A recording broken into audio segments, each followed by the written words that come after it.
It surprised me. Why, hello, and welcome to issue 627 of Geek in the City Radio. I am your wild-haired co-host, Aaron Duran. And I'm your other host, Kaebel Hashtani. I always like to leave space for Bean. I know. What's funny is every time you do this, when I go to edit, because I always look at to make sure the audio sounds good and whatnot, it never fails. Even I am tricked by that pause. I'm like, what the fuck is going wrong? Every damn time, man. Every time. Yes, good. Yeah. My fiendish plans are working. So yes, well done. Thank you. I don't even know what that fiendish plan that would be. Fiendish plans. Mm-hmm. Nope. I was like, how come Twitch isn't working where I can tell what's going on? It's like, oh, because I didn't log in myself. Oops. But it should be broadcasting. So, as you can tell, Denise is gone. Got rid of her. Yes, I can tell. Gone forever. No, she's not gone forever. She's not gone forever, no. So, yes, she's good. That's good. She's on an away mission. That is true. She is on an away mission in Arizona, which sounds like Transylvania, and that's cool. Mm-hmm. Yeah, like she'll be gone 2 weeks. She'll be gone 2 weeks. Mm-hmm. You have to put up with just the two of us for 2 weeks. Just the two of us. We are so easy to distract. Just the two of us. Finland. Shiny. Mm-hmm. Ooh. Oh, god damn it, Kevin. So if you join us in the live chat, which you can on any of the sites where we stream, it is in the past tense. So she is the Bean Arita. Oh, God. You know what sucks is that one's going to stick in my head. Uh-huh. Yeah. I mean, he doesn't land every shot, but when he does. Yeah, when he does, man, mm-hmm. It's it's a solid shot. He's definitely a the shots you miss are the shots not taken, kind of right comedian. Yeah, which sometimes is great, and sometimes it like if it's an everyday thing, it's like, oh good God, just fucking stop. You're driving me mad. Once a week is great. It's funny. So yeah, she'll be gone this week and next week. So we'll see what's going on there. That means you and I have to come up with content. Oh my God. Yeah. So yeah, this week I think Kaebel and I are going to try to do a little dive into the Coyote and Crow RPG, which fulfilled the PDF version of their Kickstarter. Correct. If you've been listening to the show for a while, you'll remember Connor Alexander was a guest on the show, and he was the kind of the person behind the Coyote and Crow RPG, which is a indigenous-led and indigenous-created RPG that's set in a alternate universe version of Earth in the future, where a celestial catastrophe occurred like 700 years ago, and then changed the timeline to where the Americas were never colonized by Europeans. Right. So. Basically, what is it? A huge asteroid smacked into Earth, and it created an event called the Awis that plunged North American societies into a centuries-long dark age. But this game got kickstarted, and they raised over $1 million. Is that right? Yeah, they did huge numbers. Like, it was pretty much one of those Kickstarters where they were like, we want to do this much. If we're successful, we'll do this, and then we'll do this. And then they were more successful than they ever expected to be. Yeah. We managed to get the interview because we asked, you reached out to them before this had happened. Before they launched, actually, I think. And they were like, yeah, sure, that'll be great. We'd love to get publicity. And by the time that he had interviewed with us, he was like, I can't do any more interviews at all. Like, Yeah. he was refusing interviews. Yeah. One of the great perks, I mean, I backed it at this level because I really wanted to. One of the levels, if you backed it at, you, the backer, got your hard copy, and then another hard copy was donated to like a tribal or indigenous library or school. It didn't have to be in your name. They would just donate it.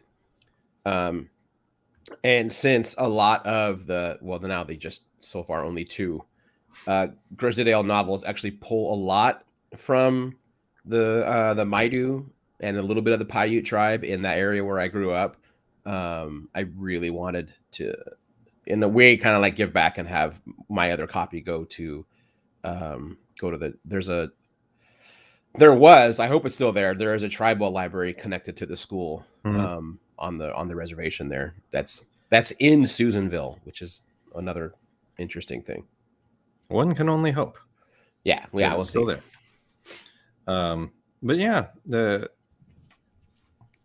if you're a listener that backed the Kickstarter, you probably already know this. If you're someone who's just been waiting for it to hit retail, it's going to be a little longer than they expected. They sent out a recent update via Kickstarter where the printer that they were going to go with essentially lied to them. They were quoted 12 to 13 weeks, and that put them at about an April print date. And right before they were going to print, the printer basically said, yeah, no, that wasn't accurate. It's actually going to be this long, and this long was 8 to 9 months. 8 to 9 months.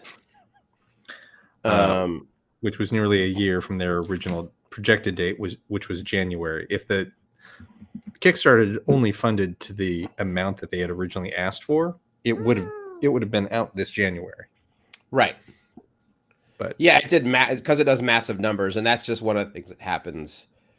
Having done a few Kickstarters myself and have helped out, like sometimes it's the burden of being massively successful is that it ups the production of everything, and like a printing place you maybe were going to go to, just they're like, we don't do orders that big, like we can't do it, so you have to find other options and stuff.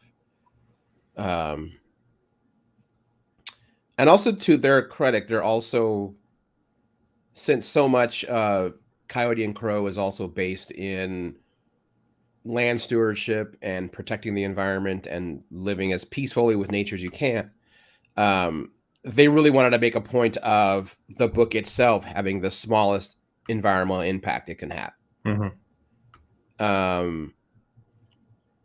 So, there's that's also impacting them, and I think that's good that they're trying to do that. Kaebel and I have a little bit of knowledge when it comes to publishing, and it's really hard to find affordable printing in the United States, or even in Canada or Mexico. It's very hard.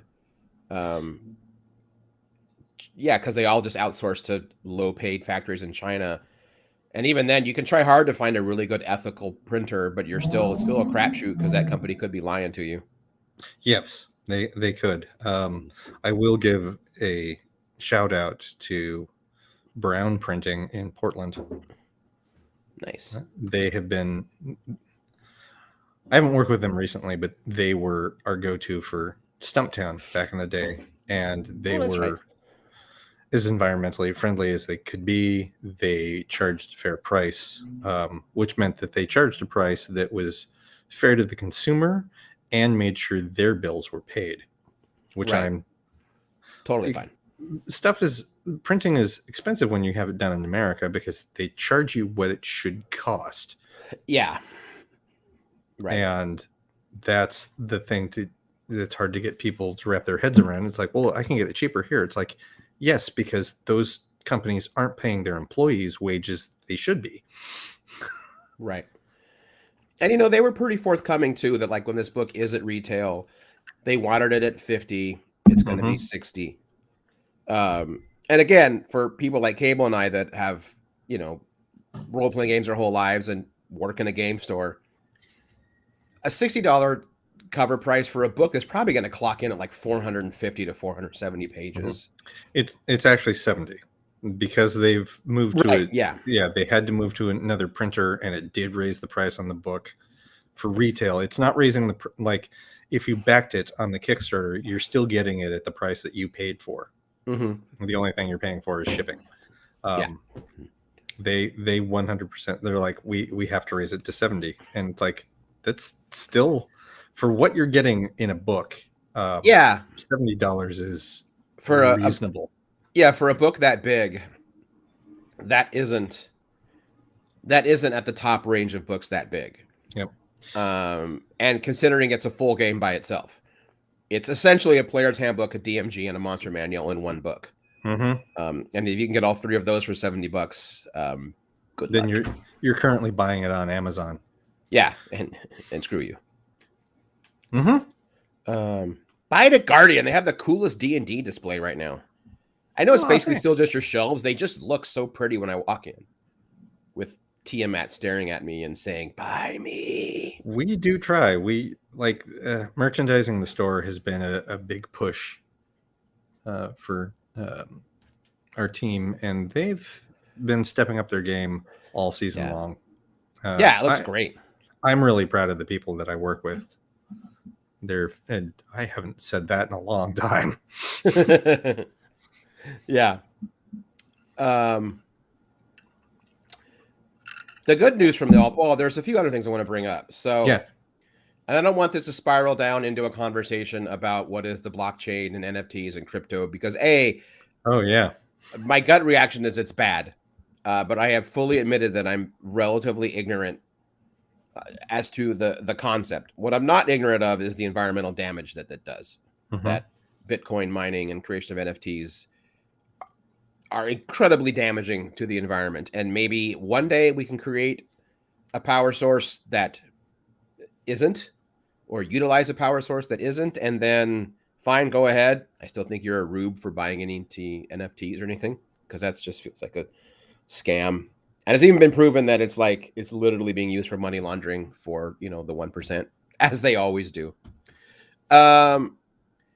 But what that means is that anything that the group behind Coyote and Crow have planned is not going to be with Kickstarter.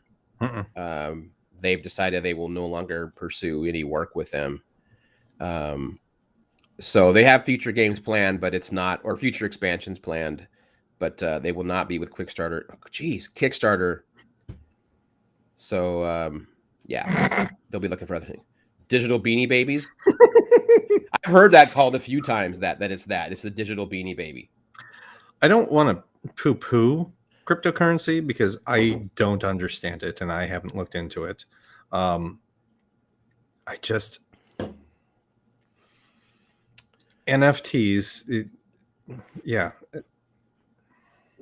NFTs are ridiculous.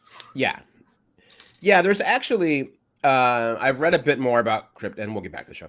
Sure. I've read a bit more about cryptocurrency, and in fact, a really good podcast to listen to, which I recommend anyway, is Behind the Bastards. And they did a 2-episode breakdown of basically like what led to NFTs and cryptocurrency. And the concept, the initial kind of like mental exercise behind cryptocurrency, which is how these things always start. Not as like, there's like, it's a nerd sitting in an office being like, what if? The concept being decentralized money, take the money away from countries, away from banks. And it's straight up person to person to business exchange. It's a level playing field. All great on paper. And I could totally see the appeal. But then, capitalism is going to do what it do. And it did. And it is. So, Long story short, they'll be looking for a different way to do crowdfunding in the future. The good news is they are back on track for a March release date for the physical version. May. They said May. Well, I'm just looking at it now. It says they estimate they can ship books with their faculty by March 11th. Well, from their faculty, right? Right. So, like, it should be in people's mailboxes by April and in retail outlets by May. Right. To be realistic. And yeah, that's true. because supply chain issues are still a thing. There's still a Trump-appointed fucktard in charge of the Postal Service who's trying to destabilize it. Although he is getting more and more pushed out. It is getting closer. It is December 2021. Why hasn't he already been removed? Because unfortunately, it's one of those things that the president actually doesn't have any control over. Except he does. He could have appointed more people to the council that would have fired him. Oh, I have zero defenses for Biden. Like, I'm angry as fuck. I know a few folks that like work in postal, and I've asked them like, why isn't it happening? And they're like, it's way more complicated. That I understand. Than it sounds. I know it takes the postal council in order to get him out of there, and the president can't do it directly, but he can appoint people who could have done something. Right. So yeah, I didn't expect it to happen overnight. I would have expected to happen within inside of 6 months. Oh, I didn't, but I have, Fair. I mean, come on. He's got to cancel student debt first, remember? Fuck. And close Guantanamo. And not keep kids in not cages. They're cages. No. They built really cages. tiny mobile homes around the cages now. They're cages. They're cages. And a bunch of other stuff. Mm-hmm. I mean, now he just can't get fucking past Joe Manchin, so... Anyway, let's get back to the book. This is one of the appealing things about Coyote and Crow's world, is that it shows us what a non-colonized North America looks like. Yeah. And one thing I want to say, having read a bit of the book, and even interviewing when we interviewed him, that doesn't mean that it's like a fucking paradise. It's like, it's still humans with ambitions and power struggles. And they still had wars. They still have poverty on some places. There are some, nations that are not doing as well as others. There are some that are like way more aggro than the others. Like their version of basically the Aztec Empire are like, when I first read it, I was like, oh man, really? Like the indigenous Mexicans still got to be the bad guy, which they kind of are from my initial reading, but they're more like, from what I've read, I haven't dug enough into it, but that area of the globe, which isn't touched on a whole lot, it's very much just North America. To be fair to both Aaron and I, we have been trying to read this book. I am currently, where am I at? I'm 50 pages in, and this book is 484 pages. Yeah. It is massive. And I've been thinking about this, and I think one of the things that causes a slower read to this is not just because the subject matter is dense, but because there is something else going on, and that is the decolonization of my own thoughts in order to read and understand what I'm reading. Right. And that also takes a lot of time and a lot of mental effort, which is fantastic. Which is great. I think that in and of itself is a reason to buy this when you can and read it, because if you are politically minded, or if land back is one of those movements that you're behind, read this. Like, it will speak to you and really help you kind of understand what's going on, which is what all great fiction does, is give you answers to real world problems. Right. So when I kind of read a little bit about because I, me being me, I was like, because I was always like, I want to know what they did with like the Aztec Empire and stuff. And they're kind of like they're like the baddies over there of like, just don't fucking poke the bear. And I think from what I've read, and I'm going to reread it again to get it right, is that essentially they are the one indigenous group that was not completely avoided by some form of an attempt of conquest or colonization. Interesting.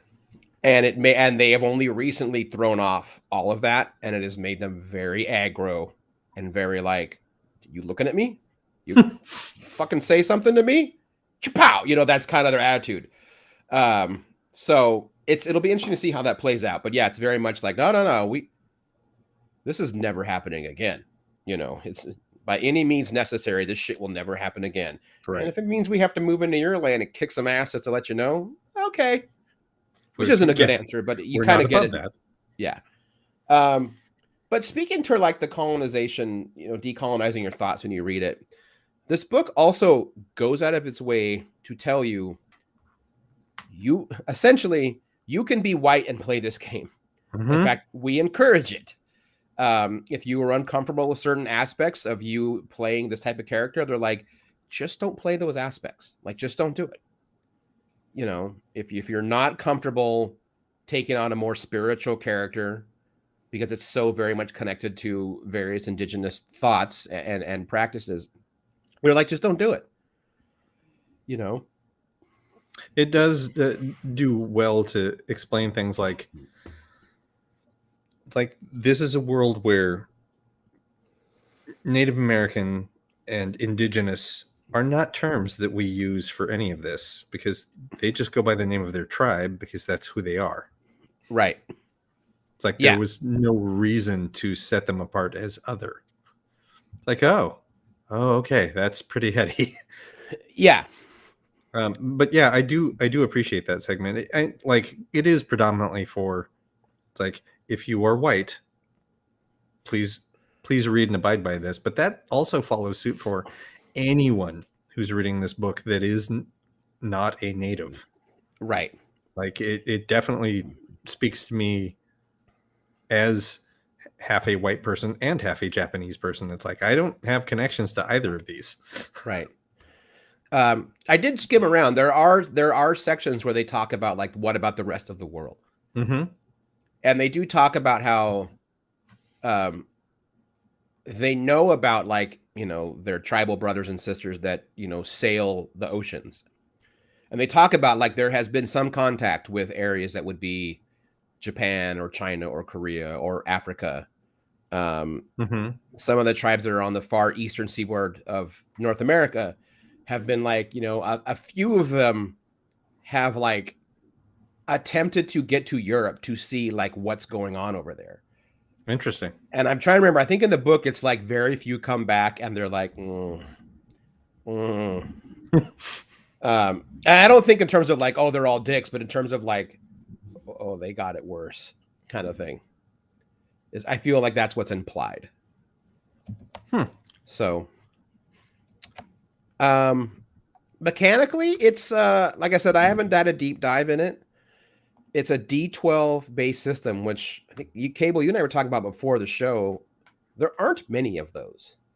No, I was trying to remember. I feel like I've read one before, but I can't put my finger on which system it was which game it was. It's specifically 12 D12s.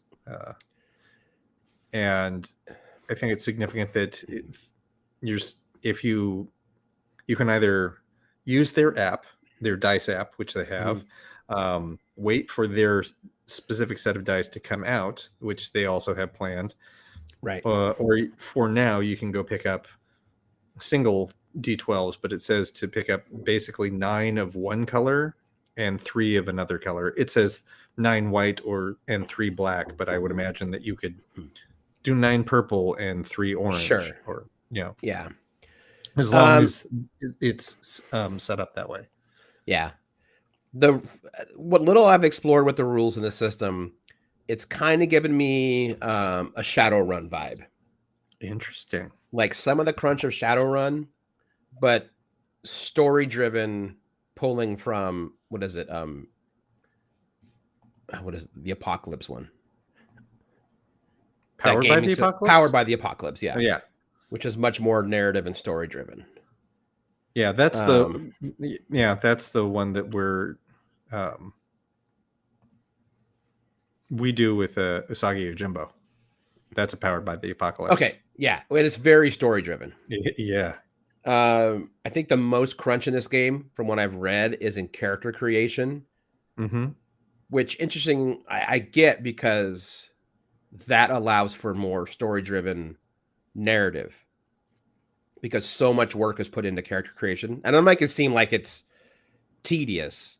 It's just that character creation requires a bit more thought than, like, not to knock D&D. I love fucking D&D, but it's got, you don't have to put a whole lot of thought into your initial character when you make D&D. Now they can grow, but in Coyote and Crow, you are asked to, like, really think about this. What's your connection to the character? What is their connection to the world, their past, how they see the world now. So yeah. Yeah, I'm looking at it now, and it's, yep, that's very crunchy. Yeah. But then it stops being that way. Like, the game itself does not feel crunchy. Yeah, Kevin, Savage World, they have a one without D20s. Theirs is a sliding scale of dice depending on the skills. Norm asks, what game mechanic do you feel will hook people on this game? In all honesty, I haven't read it enough to say that. I am hooked by the world. I'm also someone who doesn't really get hooked by mechanics. Like if I were trying to sell this to me, I would definitely focus on the fact that it is heavily story based. Yeah, because I tend to be like, if I have to game master something, I would much rather let it depend on story and less on what you've rolled. Yeah, like rolling dice is great for making a final decision to do this or do that, but I like the narrative to lead and let people play the way they're going to play. Yeah, I think I'm the same way. Mm-hmm. So yeah, Norm, I'm not sure what mechanic would hook people. For me, it would be the world. And even if I didn't have a, in Mexican ties or whatever, I've always been interested in different worlds and storytelling anyway. So any kind of well-made game that is not Eurocentric, I'm always going to I'm going to at least want to read it. Sure. Like there's another one coming out next year, Into the Motherlands, which is all, it's very similar to this, but it's all like if Africa was not colonized, what had happened is the concept on that one. That's going to be a thing. Yeah, I mean, shoot, even within European stories, I'd like ones that have not been. You want to give me like a fantasy RPG based on, the deep northern, like Russia and like northern Nordic countries, like the old like folktale stuff. That's completely different than. I don't know, not to knock it, but almost every fantasy RPG just kind of became Tolkien. Yeah. And that's fine, whatever. But like that's kind of where they all, I think it's only been in the last decade that fantasy game designers have been like, okay, let's put elves and orcs away for a little while. What else can we do? Yeah. I think that's one of the draws of, there's an RPG called Vaesen that's been doing pretty well. I've seen ads for like a Kickstarter of it, but I think I saw it in Guardian yesterday. The original is on the shelves. What's being kickstarted is the first expansion book that delves into British and Celtic mythos, or Vaesen is Nordic, I think. Right. Yeah, and it can definitely be done, because I'm thinking of, was it Morkborg? Morkborg. Oh my god. That's just a horribly depressing but awesome, like, death metal. Like, if you played the game Darkest Dungeons or Bloodborne and you thought this is fun, but it's not bleak enough, boy, do I have an RPG for you. I need something. I need a very, Nordic bleakness to go along it with my RPGs. That's what that is. Yeah. That bleak pragmatism. Yeah. Like, yes, if you all die. Mm-hmm. By the way, it's a very fun game. Mork, At least it looks like it. I haven't played it yet. Like many things, it's one of the many RPGs I own that I may never get to play. I know that I'll see if I can get some feedback. I know that some of the staff all went on a binge and they all bought a copy of the book so that they can all sit down and play it. I don't know that they have done that yet. So Yeah. That's why I always try to convince a lot of my friends, like, you would be a really good game master. You should try this game out so that I can play more. Yep.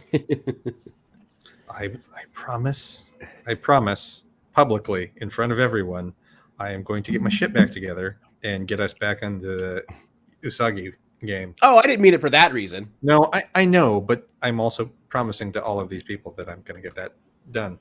Oh, that's right. Because I mean, you guys did really well, but I've left you in that city, and we need to follow up. And you should know the one character you don't want to leave alone in the city is mine. Or maybe you do. I do really want to leave your character. Like, yeah, I don't have your group planning on leaving the city immediately. Oh, good. Because there are there's adventures to be had just within the town of Nara. Jobs to be run, scams to be ran, pipes to be smoked. Mm-hmm. I don't remember if I told you what I was going to give you. I don't think so. Okay.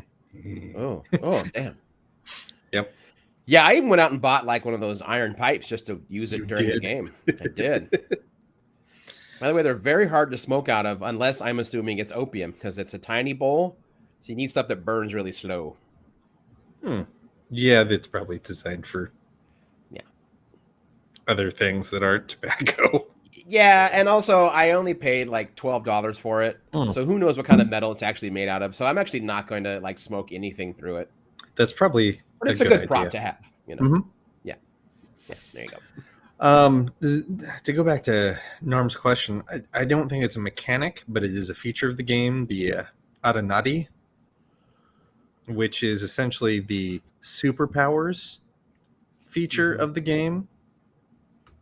That they're referred to as the gifts that come from the meteors. Right. So I think that's one of the features of Coyote and Crow that sets it apart and gives it. It's like, yes, you can play all of these characters and do this, which is, there are archetypes for everything in RPGs. But that's and here's this. It's like, okay, that's where you differ from, or that's your thing that makes you different from just every other RPG that's out there. Right. Yeah, exactly. Along with the setting. The setting definitely sets them apart. It really does. Yeah. Kevin asked about the artwork. The artwork's great. One of the things that slowed this down initially is they were adamant in getting only native artists. And which meant they were getting a lot of artists. Which means you're dealing with a lot of artists. And your ethnicity matters not. When you're dealing with a lot of artists, you're going to get a handful that are almost finished, I promise. Yep. Yeah. There are like I'm just paging through. There is at least, I feel like I've looked at least a dozen different artists so far. There are 3 of them that repeat, and I think theirs are they're the strongest artwork, and it's also kind of, I think Connor knows that and has been using that specifically to kind of give everyone a real feel of what this world looks like. Yeah, very much so. But overall, all the pieces are really gorgeous. Right. The other thing I want to add too, and because I don't think we've touched on this, this is not like at all like bronze or even industrial age. Like, they got robots and shit. Oh yeah, this is Yeah. set like it still feels like it's set like 50 to 100 years from now. Yeah, yeah. Yeah, very Like much so. it's like 20 our version of 2110, which they don't use that calendar at all. It's No. before the cataclysm and after the cataclysm. Right. Yeah, totally.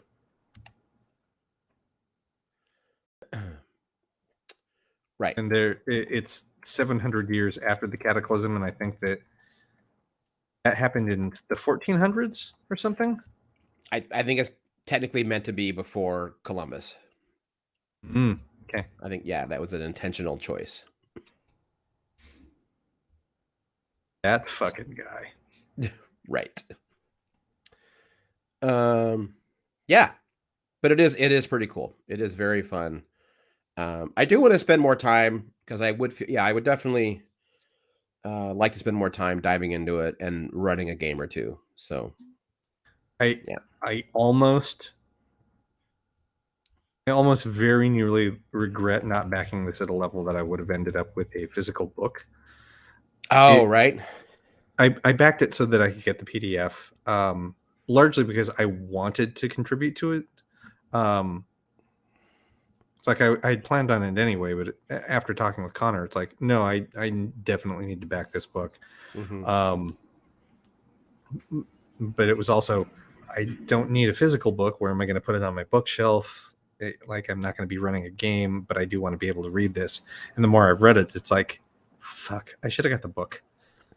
Yeah. Especially for the map in the middle,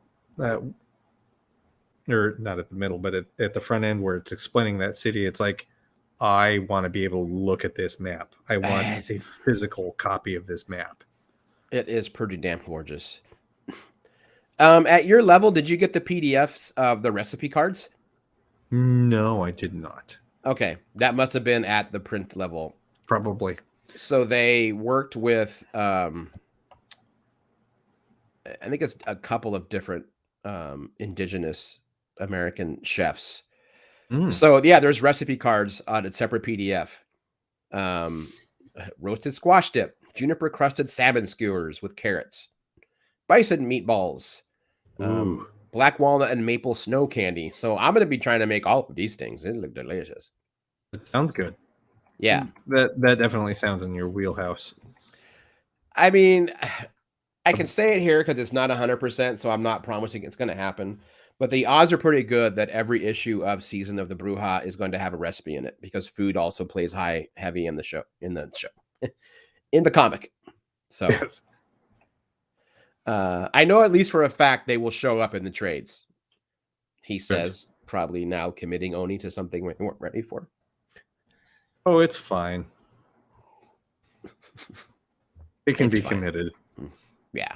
It's 2 extra pages. Come on, son. It's fine. It's fine. They expect back matter, right? I hope so, because I love back matter. Like, readers expect it. It's definitely become a thing that readers do expect. Yeah, for sure. Yeah, 100%. So yeah, I'm not sure like how much more we can go into it because again, like I haven't read as much as I probably should have going into this episode. Like I said, I'm not trying to let us off the hook, but I do want to reiterate this is a massive book, and it is more than just reading a book. Right. It's reading rule sets. It is both creative writing it's fiction that you're reading, and you're also reading a technical manual. So it's those two things overlapping, plus the decolonization of your own thoughts. Right. And that is a lot. I'm sure that thought crossed Connor's mind when putting this together, that was going to happen, and I'm sure he hoped it would happen with readers. I'm telling you, it's going to happen when you read this book. Yeah. So read it, buy it, read it. If you have the PDF, take your time. Don't rush this. Just read it at your own pace so that you have a better understanding of it. I'm going to spend the next few weeks reading through it. Yeah, definitely. And me just sounding like an old man, PDFs are just harder for me to read. I get that. Yeah, they just are. The only part that I'm struggling with in this PDF format is the map, and trying to go back and forth between that page and where it's talking about this is in this part of the city and this is this part of the city. It's like, nope. I need a physical map when I'm doing things like that. Yeah. The powers do look super cool. They really do. I love that the book starts off with a fable. Yeah, and there's quite a few of them in here. Yeah, it's great. It's pretty cool. Oof. But yes, again, if you didn't get back it in the Kickstarter, place an order with your friendly local comic shop, friendly local game store. I mean, you could probably order through comic book shop too. Some towns, some cities only have like a comic book shop. They may not have a game store. It's true. And most of your comic shop that don't have game stores will carry games. Order it from wherever you buy games in your area. Yes, and hopefully that doesn't mean, hopefully that's not Amazon. But I also know that, unfortunately, some places that's where the model of Amazon is supposed to work. Like if you live in a rural area that there are no physical stores to get this stuff through, fine, buy it online. That's what online purchasing is for. Yeah. Yeah, I'm trying to think, growing up, if I'd had Amazon, I was lucky in that I had a bookstore where she had a tiny, tiny little RPG section, and she would just let us flip through the catalog and just order random crap for us. I'm amused that you were friends with your local bookstore and probably comic store and record store the same way that I was. Yeah. We didn't have a record store, and we had a comic book store for like a year and a half, and they couldn't stay open. I had to go an hour to Boise for a local comic book store. We did have a record store and our bookstore, and there were people at both of those places that I would walk in. They're like, "Oh, you here? What's this? Just buy it, take it home, and listen to it." Okay. Yeah. I guess we did have a record/stereo store for a little while called Iron Butterfly. Ooh, nice. What the hell was ours called? I'm sure I'll remember by the end of the show. Iron Butterfly.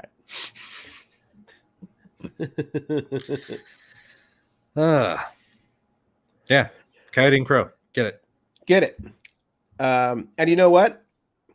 If you end up buying Coyote and Crow, God, my mouth no happy with me today. If you end up buying Coyote and Crow, and you find yourself thinking, I have accumulated a lot of more role-playing game books, where to put them?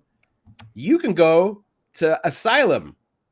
3713 Southeast Hawthorne Boulevard, across the street from the historic Baghdad Theater. That's right. And right now they're going through their holiday hours. So they're basically open every day from at least opening at noon, sometimes earlier, to at least 4, likely later. And then once January comes, they're going to go back to Friday, Saturday, and Sunday. They just want you to come in and get Christmas gifts that you will give, and people will go, "Oh my God, where did you find this?" Yeah, like this vertical bookcase. I have always loved this kind of thing with bookcases. Is that on their Instagram? It is. It's basically the equivalent of like the 90s CD towers, but for books. But I think it's pretty righteous and badass. So I may end up getting one of those because they fit better in my office than what I've got right now, which will allow me to fill up the bookshelves that I remove and put on the vertical one with more. I mean, really, bookshelves are just reasons for me to get more books. Like that's what they're for. That's what they do. Oh, right, that bookshelf. Yeah, what you're talking about. That was pretty great. They have in more of these. So I have a little spinny globe that's Mars. Yeah. And actually, a listener bought it for me long time ago now. So they're weird. They have a little solar motor inside that you can't see, but it makes the globe spin in its own like liquid. but it's always pointing up because it's also got a balance in it. So if you roll the sphere, the planet always technically faces north because it's facing up or whatever, because it's a map. They have one now of the constellations in the Milky Way, and that one looks pretty sweet. Cool. Yeah, they have all kinds of really fun stuff, especially for this time of year. Oh, wow. Hand-carved wood sculptures. One of them's a lizard. Nice. I like saying lizard. Lizard. And my couch that I bought from them, trying to finally be an adult, will show up later this week. So you will probably hear a review about that couch. I have a challenge for our listeners. Instagram.com/PDX_asylum. They are currently sitting at 290 followers. We can do better than that. Let's do it. When I check this next week, I want to see that at 390 followers. Oh, damn. You can do it. Do not prove me wrong, internet. Do not anger Kaebel. Trust me, you don't want to see him angry. Yeah, that's me, Bruce Banner, and Jennifer Walters. Exactly. Also, I'm a little disappointed that no one caught. They're all coming up with what Iron Butterfly is. That's from The Simpsons. In the Garden of Eden by Iron Butterfly. And I could count the number of Simpsons episodes I know really well, like on both hands. So I'm not even like the biggest Simpsons fan. Even I knew that one. Yeah. So anyway, there you go. PDX Asylum. Yeah, check it out. I am really punchy today. That's fine. But you were also very festive. Like, I do feel underdressed. I'm glad that you're wearing a Christmas sweater. Almost made me want to go put on my own, and then I'm like, I don't know where it is. I don't want to frantically search the house for a sweatshirt I'm going to wear for an hour and a half. I take mine out around November 28th. Like, Jen and I actually have a box that says Christmas clothing. So the other one I have is a Christmas Mind Flayer sweater that looks amazing, but it's so uncomfortable. Oh, it's that horrible polyester. Like, they pitch it as a sweater. Like, this is a sweater. Yeah, that's a sweater. Yeah, this one, it looks like one, but it's a printed polyester, and it is so gross and itchy, and you sweat in it so badly. That's no fun. Yeah, no. So I always wear a long sleeve shirt under it, like a really thin long sleeve shirt. Sure, because it's like it's the worst. No, I get that. That it's almost more like a sweatshirt than it is a sweater. Yeah, but like a really uncomfortable one. Like, if it was made of cotton, it wouldn't be a big deal. Sure, it's not. It is uncomfortable.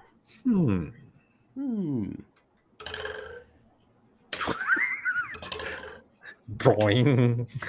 Oh, you heard that? This is a bottle opener. I see. Aaron Duran, now with more sound effects. Wow, wow, wow, wow, wow. I think we've got a little time. There's another thing that we wanted to talk about this evening, and that is the second half of Masters of the Universe Revelations. Heck yeah. Which you power loaded pretty much when it came out, and I finally watched last weekend. I didn't mean to. Like, I had woken up and like got my coffee. And I was like, what? The new Masters dropped. I'll watch an episode and then start my day. But then I realized I didn't have a whole lot to do today, and I was like, well, fuck it. There's only 5 or 6 episodes, so it's 5 episodes. It's like, well, that's 2.5 hours. I can do that. Yeah, exactly. This will have spoilers, so if you haven't seen it yet, if you haven't seen it yet, it's been out for a month. Right. I mean, and it's 2.5 hours. So right, and also not to disparage the writing because I quite enjoyed it. In the end, it's still Masters of the Universe. It's not like even the quote twist at the end with Skeletor. Like, I called that shit around episode 3. I was like, oh, that's Hordak. Yeah. Yep. Plus, everyone forgets that Hordak is Skeletor's boss. Yeah, I don't forget that. I remember when I first learned that as a kid and went, wait, what? Yeah. It's like, That's so why She-Ra's bad guy is in charge of He-Man's bad guy? Yeah, that's Yeah. why She-Ra arguably had the tougher foe, because on her planet, the good folks had already lost. They were a rebellion. Mm-hmm. And Hordak was like, all right, send Skeletor to this other planet. Basically. A planet that is the source of all magic in the universe. Apparently. Yeah. So if you remember us talking about the first half, I believe you and I definitely found it a lot more emotionally charged than we were expecting it to be. And I didn't expect to cry twice from fucking Orko. yeah. The first time being, let me go out on one last adventure, please. And then fighting Scareglow, which was awesome. Voiced by fucking Tony Todd. Yep. It's like Orko took on the king of hell. Yeah. and that whole thing of like, thank you for giving me one last chance. I'm like, Orko. You made even me cry when it was over telegraphed. Orko. Yeah, even when it was telegraphed, it's like, oh, this is not going to end well for Orko. And then it turned into, oh, we actually get to see exactly what Orko can do. It's like, you're not an idiot sidekick. Yeah. You are a master mage that it's like have been downplaying everything that you can do. Yeah, his entire they're basically nth dimension imps for DC fans. Yep. Mixiplik. And Batmite. Yep. I'm your number one fan. Yeah, it was real, and it did a lot of like both part 1 and 2 did a lot of like old school He-Man deep cuts that really, unless you've been like buying the new toys and stuff, you like they'd always mentioned, the original He-Man and Hero, but unless you were a hardcore nerd for that shit, you wouldn't know who that was. And they're like, nope, we're gonna pull from it. Yeah, that and then the second half. Jeez, like there were some things I did not see coming. I don't think that I was expecting. I was expecting more things to happen with Lynn, but I don't think I was expecting her to usurp Skeletor. Yeah, I kind of thought we were going to get another face turn from her. And we sort of did. Sort of.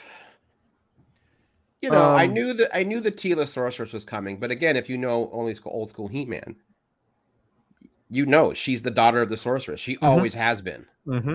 She was even the Sorceress for a little while in one of the original episodes. So that wasn't a big shock, but it was cool to see it play out. Yep. I still loved that. Like the depiction of Tila throughout this entire thing has been fantastic. And she's definitely a character. It's like, yeah, I this makes sense as her evolution to become the sorceress that is not tied to Gray School, that gets to break all of the rules. Right. Like, because she's had it with traditions that are mired in, it's like, well, we've always done this.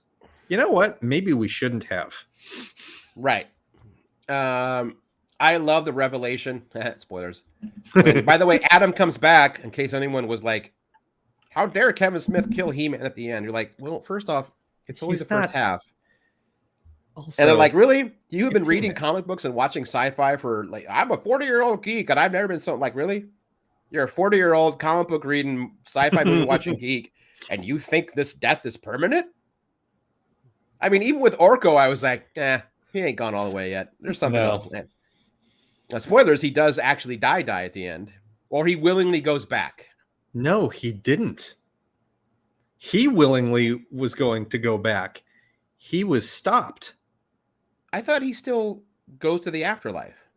He's like, goodbye, friends. And Lynn grabs his hand and says, not this time.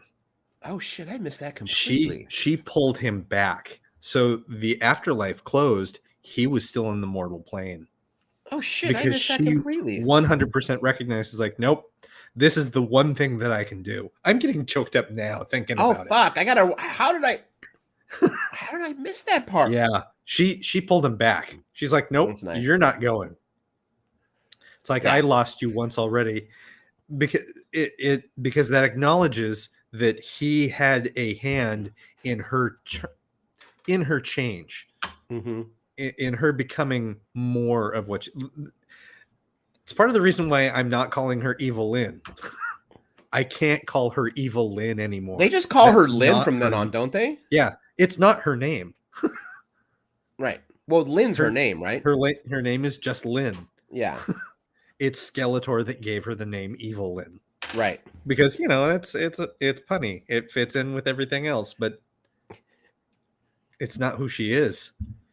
And it's certainly not who she became.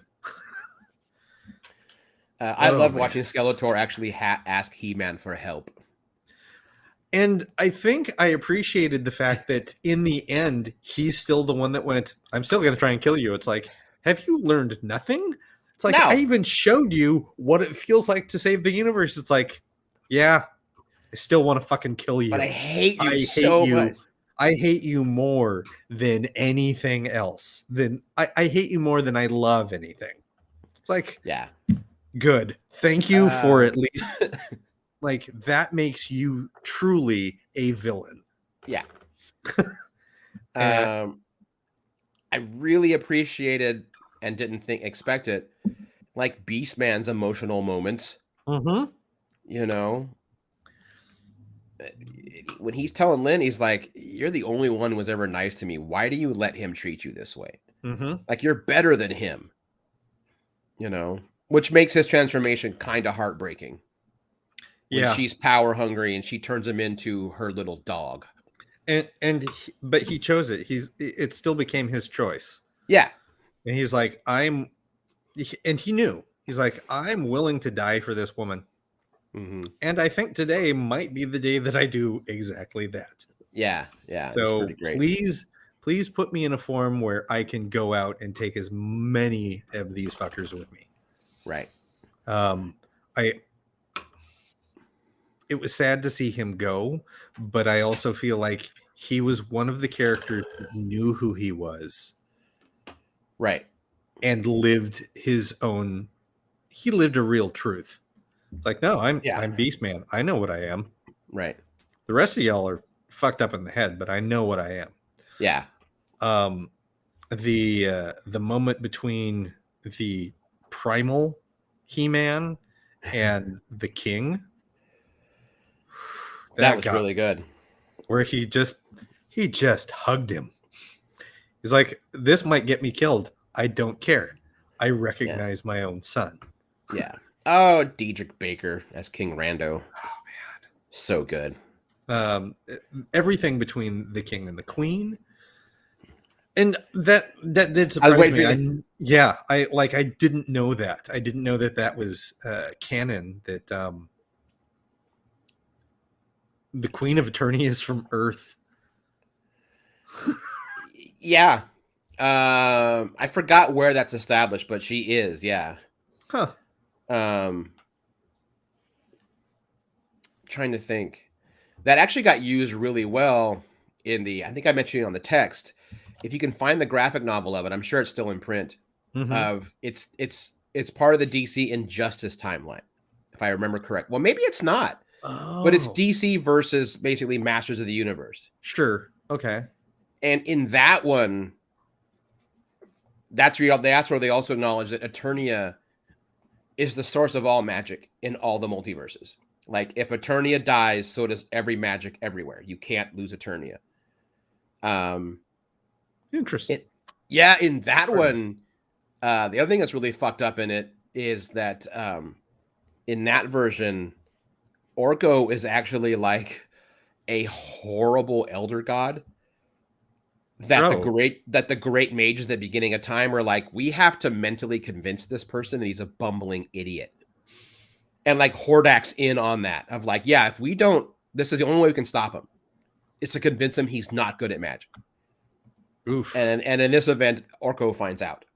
Oof. But there's this great fucking moment where, because like most of the members of the Justice League show up one way or another, and there's this moment where Zatanna shows up on Eternia Mm-hmm.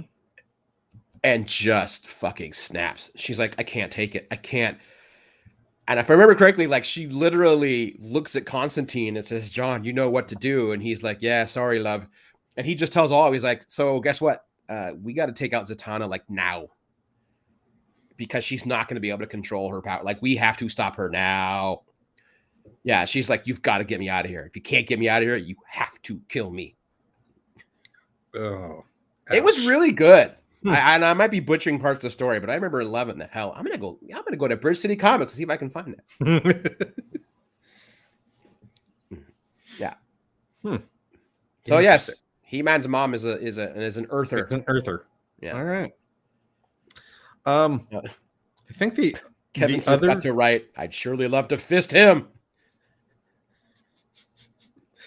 Yeah, I couldn't believe. Well, I could believe. And like, yep, I was expecting you to go there, and you did. He actually mentioned it on Fat Man Beyond. I listened to it today, and he's like, "Look, I didn't think it'd make it either." He's like, "That got past every single Netflix. Like, they saw the scene, they saw the dailies, they saw the animatics.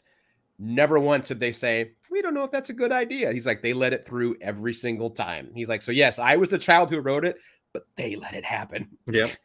Pretty good. I mean, you do basically see Lynn writing Skeletor. Like, you don't, it's not graphic, but that is what I was going to get to next, is that the only other thing that surprised me in this is the acknowledgement that Lynn and Skeletor had sex, which meant there was sex going on in Eternia. Yeah. And I guess, well, if anyone played with their He-Man figures the way I played with figures, there was a lot of sex going on in Eternia. Sure. Sometimes with Optimus Prime. Mm-hmm. So, there you go. Never G.I. Joes. They weren't the right size. And even at that age, I was like, that's weird. Well, they felt human. Yeah. I think for me, mainly it was the size thing. Like, if they'd have been the same size as He-Man, I'd have been like, oh, yeah. You know, the Baroness and Man-at-Arms are going to go at it. Oof. I don't know. I mean, he is the most dangerous man in all of Eternia. That is true. And she's the most dangerous woman in Cobra. Mm-hmm. That's a power couple right there. It really is. Yeah. But yeah. Yeah, I was really pleased with how the back half of that came out, and it's like, yep, this is great. I'm if they don't do any more ever, I'm perfectly happy with what we got. Yeah, I hope they do. You know, I hope they get another one. I still haven't watched the other He-Man and the Masters of the Universe update. I can appreciate it. It's not for me. It is designed for kids. Yeah. The current children. But also, it has a lot of that magical space girl transformation energy. It's like, yeah, it's He-Man and the Masters of the Universe, but now, like, yeah, power grades, like tech powers appear, different people have powers, but their transformations are very Sailor Moon-esque. Like, it's very much the spinning around and whoosh, yeah. I mean, it's kind of cool, but it's not for me. But it is well done. It is fun. It's just, it's not the show for me. Just like Master of the Universe was not the show for 10-year-olds now. It was written, that was written for me. This one's written for Yes, them. it was. It was written for the 40-year-old and above set. Yeah. To be sure. Yeah. Yeah. All right. Well, there it is. I don't have anything else. Yeah, I think it's a good place to end the show. Now I really don't know what we're going to talk about next week, because I thought He-Man was next week. Oh, I know what we're talking about next week. We're like, Hawkeye ends this week, and we can talk about the last 2 episodes of Hawkeye. Oh yeah. Sorry, Bean, you're not getting that one. Yeah, because we are talking about that scene. Maybe Spider-Man. I haven't seen it yet, but I'll keep you updated. Yeah, I really want to see it. In full disclosure, like, I didn't feel all that nervous about Delta. Omicron freaks me out a bit more because it is so fucking contagious. Sure. Like 4 times more. And I'm like, man, these are going to be... What I might do, I know it's playing at the Laurelhurst at like 3:30. I'm like, you know what? Wednesday at 3:30 at the Laurelhurst, that ain't going to be packed. Seems reasonable. Yeah. Yeah, and I can get a pizza and a beer. I will say this. Merrick has looked into this. The thing that's to know is if you've had your booster, like she's looking at it like, I've got about 2 months where I can go run around and do things, and then, kind of lock things down again, which is kind of where I think those of us who have been boosted are at. Yeah. We've got about 2 months where it's at prime efficacy as far as protection, but like that still has to be done with limited time with large groups. Always mask, stay within your known social groups as much as you can, Right. et cetera, et cetera, et cetera. For fuck's sake, wear a mask, get vaccinated. That's the only thing that keeps being proven over and over and over again that's going to get that's past true. this. But yes, I do follow where you're coming from. I don't know. I know that the Omicron was just sitting on the East Coast, but it's definitely making its way this direction very fast. I think there was news of a couple Portland cases already. So yay! Given how many, I know what you mean. Though, I'm boosted too. Yep. Yeah, I don't know why this one makes me more nervous. Because it should. Like we are. It's not done. Like we're not ending 2021 and moving into 2022 is like everything's going to be fine now.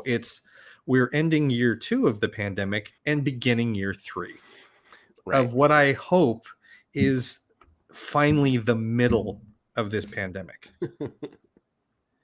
I don't think it's the end. I'm hoping, I am really hoping it's the middle. Mm-hmm. That I can deal with more. If it's still the beginning, fuck. That's when I'm going to start getting very, very... Like I had already kind of prepped myself in year 1 for 5 years of this bullshit. Yeah. Norm just said Texas had its first death from Omicron. Yeah, but you live in the Freedom State. Oof. I love you, Norm. I love you and Katie. I've got other people in Texas. I'm always rooting for you. Damn it.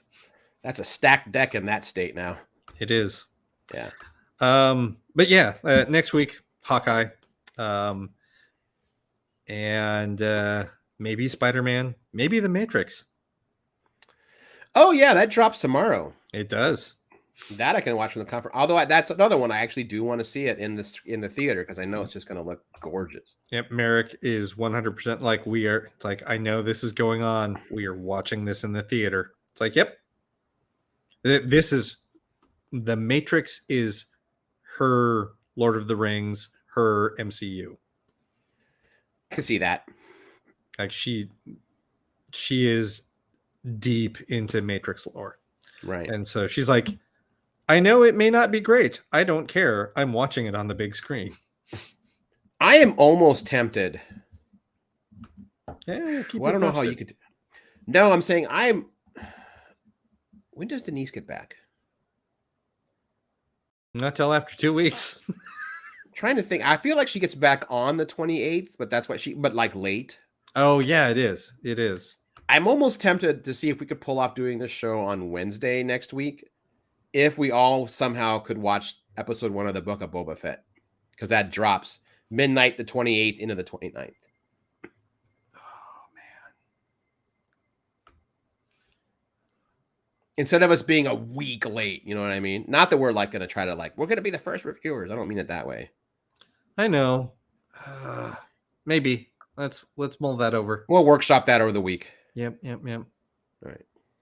Yeah, that's one of my other things that I'm happy about. It's like, I'm glad that it's the end of Hawkeye because I've really enjoyed the show and I want to get to the end. But also, that means Boba Fett starts. Right. Man. Boba Fett. What a good time to be alive and never leave your house. Uh-huh. Yeah. Well, on that note, I'm Aaron Duran. And I'm Kaebel Hashitani. You took the pause, and I was like, what's wrong with the show?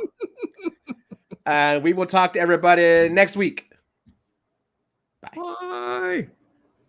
Thanks for hanging out.